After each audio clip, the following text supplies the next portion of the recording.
¿Alguna vez se preguntaron por qué existe tanto tipo de lápiz? Que si hay un HB, que si un 2H, que si pasan un 9B. ¿A poco existe un F? Sí, yo también me lo pregunté alguna vez. Así que en este mini tutorial les quiero compartir por medio de mi experiencia lo que sé acerca de los lápices de grafito. Yo soy Alesa y me encanta que estés aquí en Alesar. Los lápices son un instrumento muy importante para los que nos gusta el arte de dibujar. Y si recuerdan, es un material que tenemos a nuestro alcance desde que somos niños. Pero, ¿de qué están hechos? Básicamente están formados por una mina de grafito y arcilla y están cubiertos por un cilindro de madera para protegerlos. Cuando era niña veía todos los lápices por igual. Lo que los hacía diferente era el color que los cubría, la marca o que se veían bonitos.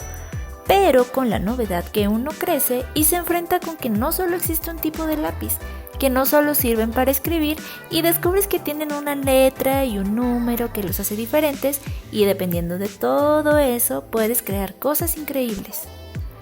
Existen lápices duros y blandos. Mi primer encuentro con un lápiz diferente fue en la secundaria, ya que llevé el taller de dibujo industrial y ahí es donde conocí a los lápices duros. Los lápices duros los identificaremos con la letra H, que proviene del inglés hard, que significa duro. Este tipo de lápices tienen un color tenue, su trazo es más definido y son más limpios al trazar. Les llaman duros porque son más resistentes y es complicado que puedan romperse al dibujar o incluso cuando estás afilando la punta.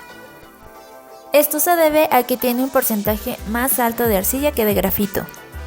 Este tipo de lápices los podemos utilizar más para dibujo técnico, arquitectónico o también los podemos usar para bocetar. Cuando entré a la universidad me topé con conocer mucho más materiales de arte, por supuesto con más tipos de lápices y aquí fue donde descubrí a los blandos.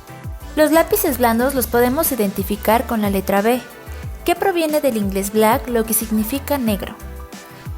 Estos lápices tienen un porcentaje más alto de grafito y se pueden romper con más facilidad.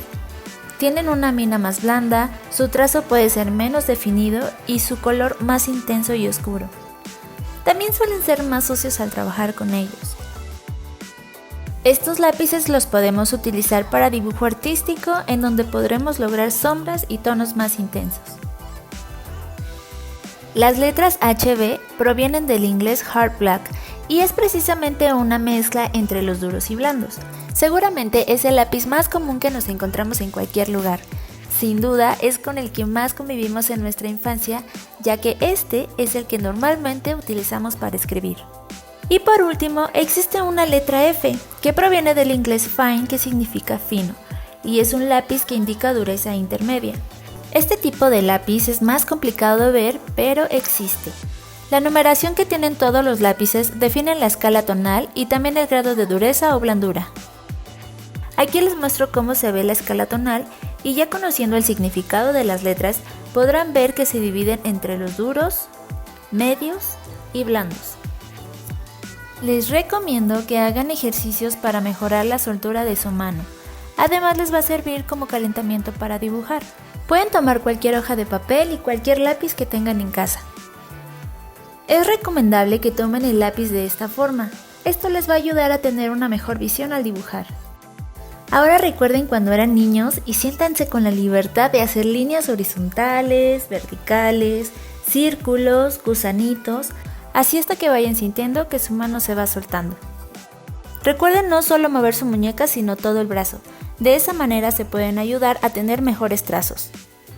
Por último les comparto un ejemplo muy sencillo de cómo podríamos usar 3 diferentes lápices con lo que vimos.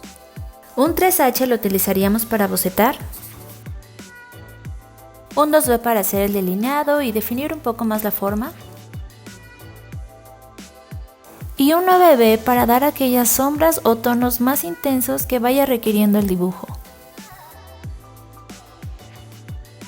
Y aquí terminamos con nuestro mini tutorial. Espero haber aportado algo de valor y te invito a que vayas a ver el video de Conociendo Materiales. Y no se te olvide, si quieres lograr algo, haz que suceda.